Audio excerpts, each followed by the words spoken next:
The following is a presentation of William Patterson University Television, WP TV. Here with me today is some of Hobart's finest to break down some Pioneer soccer. Now, fellas, we'll start with the women's team. They had a tough double overtime draw against Montclair State University. Alec, we'll start with you. What did you see from this game? Look, like you said, it was a tough-fought win. It's really, tough-fought game throughout. They almost had it at the end. They bounced 2 shots off the post by Edelman. They were really close, fought throughout. It was a rainy day game right there. You see a lot of good goaltending, a lot of good defense from the Pioneers. They really held it together. Their goalie faced 8 shots during that game, made 8 saves. I like that. I like to see the defense from them. Thing I would like to see more from the women's Pioneers, and as we go into the playoffs, more offense, more offensive opportunities, more taking advantage of the fouls that they caused. Montclair had 2 more fouls during the game than William Patterson did, and did a really good job of capitalizing, but need to really get those balls in the back of the net as we move forward into the playoffs.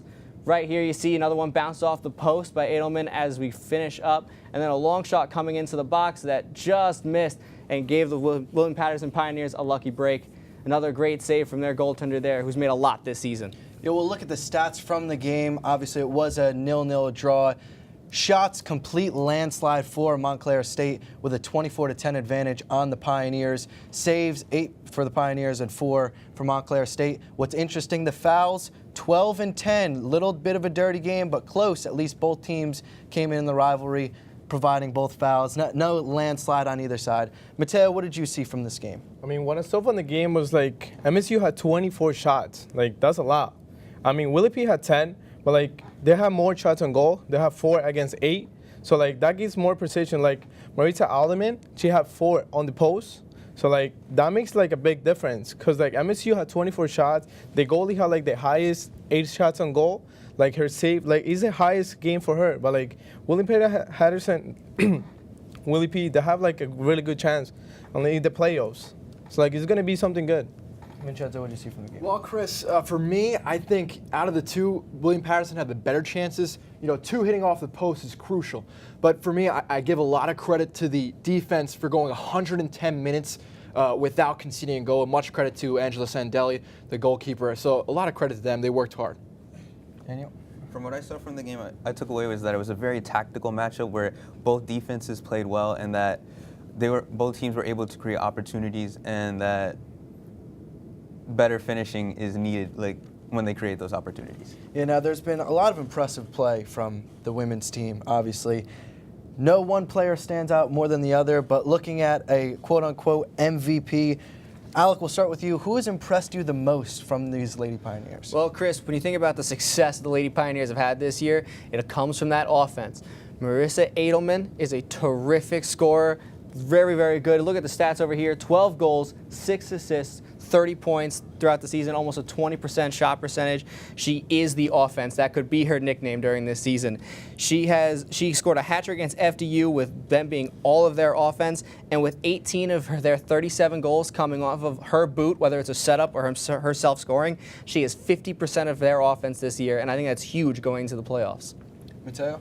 Yes, how Alec said, like she has 50% of the goals that they have scored. Like they have 35 goals, she has 12 goals and 6 assists. So like a lot of the team relieves on her. So like every time she's in the game, like she's the main player. Like she's the difference from the team. And only a sophomore, so we still have 2 more years of Edelman. Vincenzo, who's been your best player so Well, I'm far? going to go with the senior, not in the offensive, but more in the defensive. Angela Sandelli, the goalkeeper. She's been having a phenomenal season so far. Let's take a look at the stats over here. Goals allowed per game, less than 2. 61 saves so far with a save percentage of 75.6% with a total of 189 shots faced. It seems like every game she's just continuing to improve. And she's had 5 clean sheets so far this season. 4 of them have came in a row. And if you look back at the video package, she made a phenomenal save in the overtime. Ball gets curled to the left. She dives to the right, parries it for an outside corner, not in front of her. So phenomenal stuff, and that is going to give the defense and the team more momentum going forward. Daniel? For me, it has to be sophomore Kristen Bowe. Her and Marissa Adelman make a great pair in the offense. All right, moving on to the when we look at her stats, Kristen Bowe, 5 goals on the season, 4 assists, 14 points, 25 shot percentage. That electric offense from the Pioneers, Kristen Bowe and Marissa Edelman are the dynamic duo up top. Switching over from the women to the men suffered a tough defeat against Montclair State, a 3-1 loss. Vincenzo, you're actually on the team. What did you see from this game? How did it play out being there live? Well, Montclair is always a rival game, and both these teams were tied on points before going into the game, both at 9. So the winner took 3rd place. So Montclair took 3rd place from this. But I would say this is a great first half performance from the William Patterson men's soccer team. They're more of a second half team, but the first performance is great. And for me, they just need to be more clinical in front of goal, make sure of their chances. You're looking at the stats. The shots, neck and neck, 19 each. Saves, neck and neck, 8 and 7. Montclair, a little more dirty with the fouls. But the most important stat that we always see, the goal difference. Montclair 3, William Patterson 1. At the end of the day, that's the most important thing. But Daniel, what did you see from this game? For me, I feel like JP Gonzalez and Darwin Cruz, they create so many opportunities and put so much pressure on the defense, but I feel like if they're just a little more clinical in the final third, there could be more success and maybe a win could be pulled out.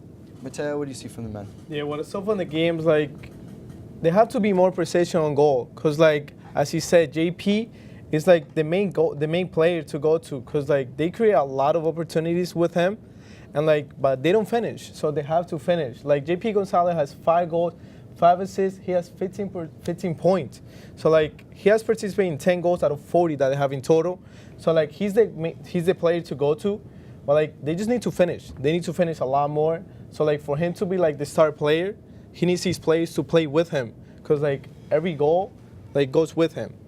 Now, that's obviously probably your most important player. Alec, who do you think your most important player has been? I'm going to have to agree with him. I think JP Gonzalez is an elite player in the front half of that field.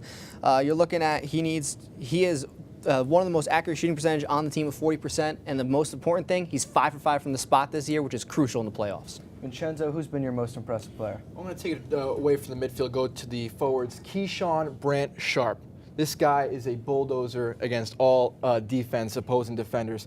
So far, he's had 2 crucial goals for us. As we look at his stats right now, 3 goals, 3 assists, 9 points, shot percentage 8.6%. Yeah, not a lot of goals, but both of them, 2 of them, were crucial. One, E-Town early on in the season, got them the overtime win. And then now, also in Pennsylvania, in DeSales University, he had an assist and a goal in the game, which was just phenomenal, which they needed too. So his performance and his ability to create space for players work for him.